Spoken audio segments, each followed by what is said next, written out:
안녕하세요. 인세컨이 박정균 변호사입니다. 네, 오늘은 이제 최근에 정부가 이제 뭐 추경도 하고요. 뭐 여러 가지 이제 비탄감 또 전국민 지원금 이런 부분 지원을 하면서 경기 진작, 뭐 소비 진작 이런 거를 추구를 하고 있죠. 그런데 특히 이제 오늘은 좀 뭐 배드뱅크 설립을 해서 자영업자들 뭐 또는 소상공인들의 이제 채무를 탕감해주겠다 이런 부분에 대해서 좀 정책이 나오고 있어서 이거에 대해서 좀 얘기를 해보려고 합니다. 최근에 이제 이재명 정부에서는 여러 가지 정책을 내고 있는데요. 뭐 배드뱅크, 뭐 이게 은행이 아니죠. 이제 보통 채무를 이제 탕감해주는 뭐 제도, 이런 정책을 만들겠다 뭐 이런 취지인데, 그 본격적으로 취약계층, 저소득 자영업자나 장기 연체자들의 채무를 탕감을 해서 그들에게 이제 재기의 기회를 주겠다 이런 게 지금 정책의 취지인 것 같아요. 채무를 탕감해주면은 좀 더 새롭게 무언가 시작할 수 있고 또 소비도 진작할 수 있으니까 이런 부분에 대해서 지금 정책을 내고 있습니다. 그 대상자로 지금 얘기가 나오는 게 7년 이상 연체를 한 5천만 원 이하 채무, 이제 무담보 채권이라고 하죠. 보통 담보라고 하면은 이제 제일 흔하게 생각을 하시는 게 주택담보대출이라고 할 수가 있는데, 집을 담보로 해서 대출을 받는 거죠. 근데 무담보대출이라고 하는 거는 담보가 없는 채권인 거죠. 결국에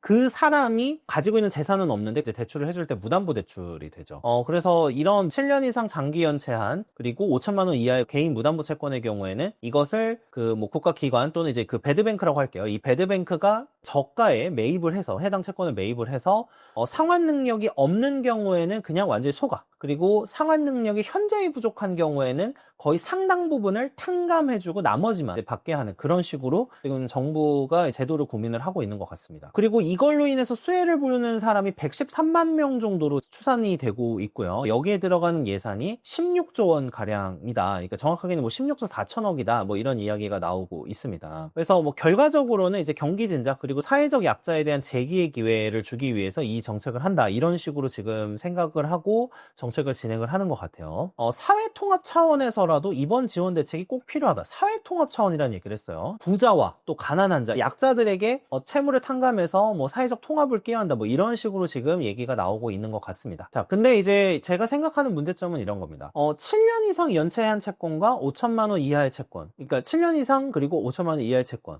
그러면은 사람마다 이거에 대해서 못 갚은 이유가 다 다를 겁니다. 예를 들어서 어떤 분은 이제 사업을 방만하게 운영하다가 결국에 못 갚으신 분들도 있을 거고요. 아니면 정말 불가피하게 뭐 사업이 어려워진, 뭐 갑자기 뭐 굉장히 안 좋은 사정들이 생겨서 그러신 분들도 있을 거고요. 이거는 개인마다 다른데, 제가 생각했을 때는 왜 이거를 일괄적으로 채무를 조정해 주냐라는 거였어요. 그러니까 기존의 역대 정권에서도 이런 채무를 이제 좀 탕감해주고 이런 경우들이 꽤 많았습니다. 계속해서 이제 그런 정책들을 해왔는데, 저는 그런 정책들이 나올 때마다 별로 그렇게 좋아 보이진 않았어요. 왜 그러냐면 채무를 지는 거는 결과적으로는 개인의 책임입니다. 근데 이거를 이제 감해주려고 하더라도 이 감해줄 만한 사유가 있어야 되겠죠. 뭐 예를 들면 채무가 생기는 과정 같은 거를 제대로 보고, 이 사람은 조금 정말 불가피하게 빚을 못 갚을 만했네 이런 느낌을 주는 사람을 탕감을 해주는 게 맞다고 생각을 해요. 근데 문제는 이렇게 일정 기준을 딱 주고 일괄적으로 그냥 다 소각을 시켜줘 버리면은 도덕적으로 이제 계속해서 모럴 해저드가 올 수가 있고요. 또 이걸 통해서 이제 계속해서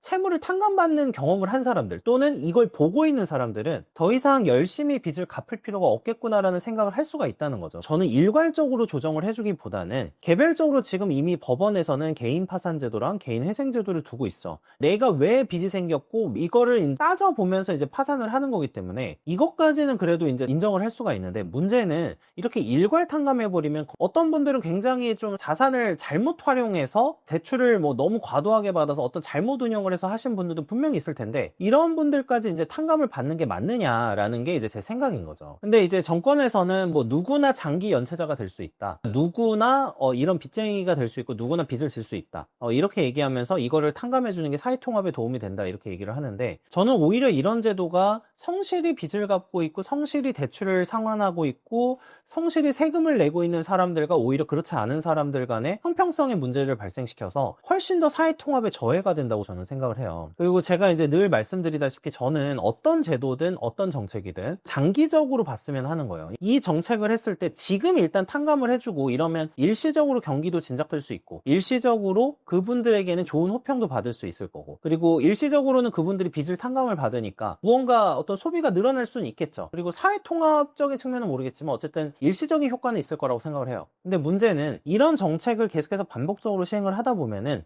이거를 보고 있는 사람들이 느끼는 박탈감이나 의사결정을 다르게 할 수가 있는 거죠. 예를 들면 내가 이제 가게를 하나 차렸는데 대출을 받아요. 이거 그냥 계속 오래 버티고 내 명의로 뭐 재산도 안 두고 이렇게 해서 계속 집행 안 되고 계속해서 있으면 이거 어차피 이제 나중에 정부가 해결해 주겠네? 이런 생각을 줄 수가 있는 거죠. 그러니까 이런 정책을 할 때는 저는 굉장히 신중해야 된다고 보고, 채무를 탕감하거나 조정하거나 이런다고 하더라도 이렇게 일괄적인 조정의 방식보다는 저는 그냥 법원의 회생이나 파산 사건을 이용해서 왜 빚이 생겼고 왜 이렇게 해서 빚을 못 갚게 되는가, 그리고 채무 상환 능력이나 이런 것도 어차피 개별적으로 법원에서 당연히 판단을 할 거 아니에요. 이거를 이런 식으로 그냥 진행을 하고 개별적인 사정을 판단을 해보는 게 맞지, 일괄적으로 이러는 방식은 결국에 이걸 보고 있는 사람들에게도 좋지 않고 또 그거를 받는 사람들에게도 좋지 않다고 생각을 해요. 어차피 이렇게 해서 채무를 탕감받는다고 하더라도 갑자기 극적으로 어떤 인생이 살아나거나 이러기는 어려워요. 열심히 사는 분들은 계속해서 열심히 살 거고, 그렇지 않은 분들은 또 그렇지 않으실 거예요. 이걸 통해서 어떤 재개 기회를 준다는 것도 이미 개인 회생이나 개인 파산 제도를 활용할 수도 있음에도 불구하고 어떤 조치를 안 했다는 거잖아요. 이런 거는 여러 가지 생각을 해보아야 되는 거 아닌가, 이렇게 생각을 한다는 거고요. 저는 이렇게 생각을 해요. 복지제도나 어떤 채무 탕감제도 자체가 완전히 뭐 효과가 없다 이렇게 생각하지는 않는데, 이런 이제 도움을 받는 분들은 굉장히 행복하겠지만 사실 이거는 다 결국에 세금의 투입이잖아요. 이 세금을 제대로 납부한 사람들에 대해서 어떤 유인이나 인센티브가 될 만한 정책을 내놓지 않는 게 저는 좀 슬픈 거죠. 저는 항상 어떤 제도를 고민할 때 열심히 살고 성실하게 살고 제대로 빚 갚고 그리고 제대로 자산을 축적해가는 사람들에게 계속해서 인센티브를 주는 방식을 많이 고민해야 된다고 생각합니다. 그래야만 내가 원래 그렇게 살지 않던 사람이라고 하더라도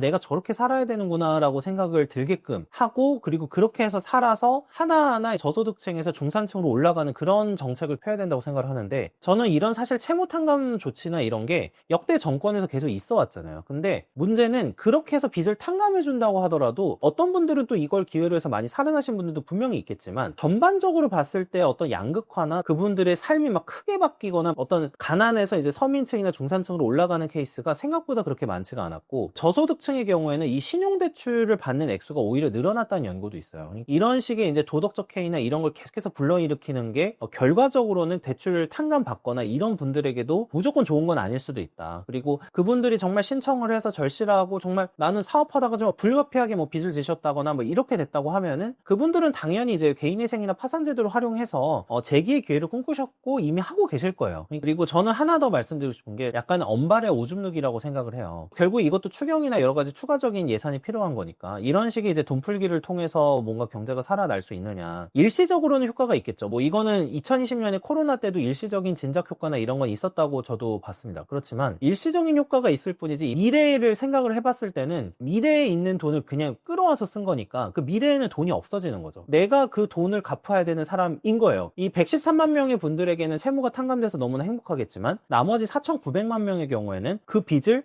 사실 우리가 세금을 내서 이걸 대신 충당해야 되는 그런 상황이 되는 거죠. 그러니까 결과적으로 물론 어떤 예산을 약자에게 배정하고 약자에게 어떤 투자하고, 그리고 저도 늘 말씀드리지만 불가피하게 뭐 몸이 안 좋으시다거나 여러 가지 사정 때문에 불가피하게 어려워지신 분들은 뭐 사회적 안전망을 마련해서 어느 정도 재기의 기회를 드리는 게 맞다고 생각을 하지만, 그렇다고 해서 다른 어떤 사람들, 일반적으로 세금을 잘 납부하고 있는 사람들의 희생이나 그 사람들의 어떤 노고나 노력에 대해서 계속해서 잊어버리는 이런 정책은 조금 저는 조심할 필요가 있다라고 생각하고, 이 반대로 이분들을 어떻게 하면 좀 더 열심히 일하게끔 하고 더 힘나게끔 하는 그런 정책을 한 번쯤은 고민을 해보는 게 필요한 시기가 아닌가, 이렇게 생각을 해보면서 영상을 마치도록 하겠습니다. 시청해주셔서 감사합니다.